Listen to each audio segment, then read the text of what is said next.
जो डूब के मन में घर आओगी, नहीं कोई तुम बेटा हो जो बेटी की असमत तार करोगी, नहीं कोई तुम बेटा हो जो मन मस्तिष्क बीमार करोगी, नहीं कोई तुम बेटा हो जो अबला पे अत्याचार करोगी।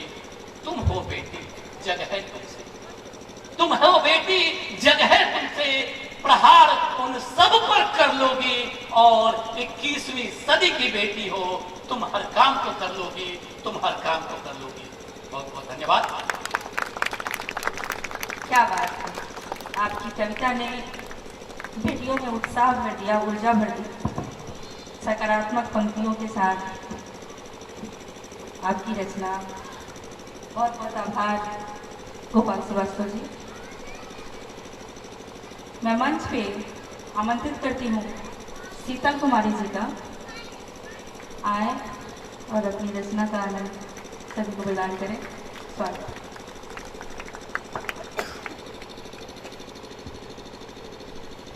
सबसे पहले मैं बिहपुर की धरती को नमन करती हूँ, जिन्होंने मुझे ये अवसर दिया कि मैं यहाँ पहला काव्य पाठ शुरू कर सकूँ।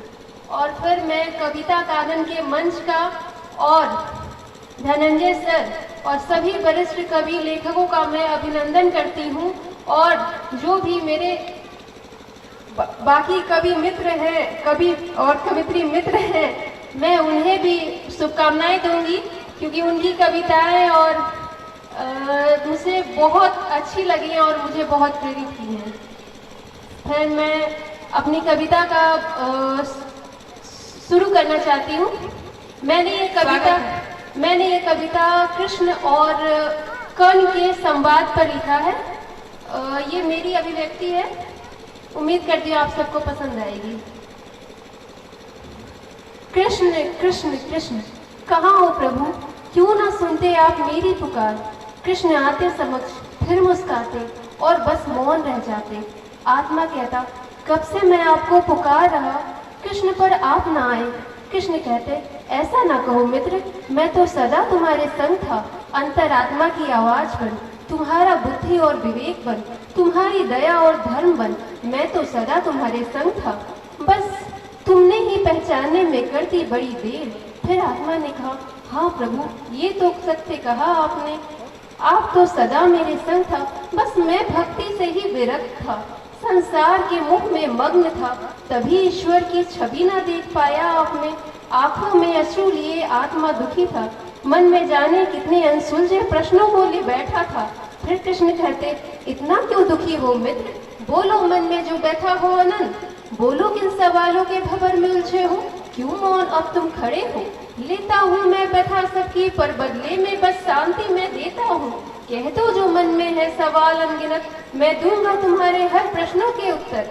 फिर कुछ देर बाद उस आत्मा ने अपना मौन तोड़ा और सुनाने लगा अपना दुखद वृत्तांत प्रभु को बिन किसी संकोच।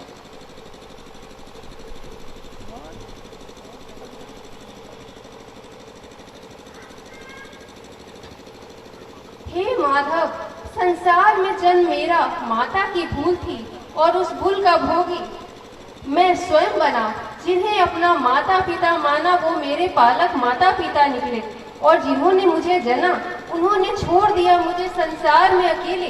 सहने को संसार का कटु और कठोर व्यवहार, बस बचाने को अपना स्त्री मान सम्मान। ऐसी माता को अगर मैंने न माना माता, तो इसमें मेरा क्या दोष था। शिक्षा और सम्मान का अधिकार पाने की प्रबल इच्छा थी मन में मेरे, पर उसमें भी मुझे मिला ये व्यर्थ का संघर्ष। सूत पुत्र सुन सुन जाने कितना मैं उपहास पात्र बना हूँ, सदा अपमानित हुआ हूँ कान्हा।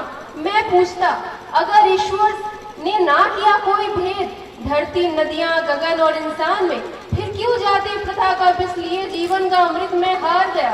बोलो कृष्ण मुरारी, ऐसा अधर्म क्यों आपने होने दिया।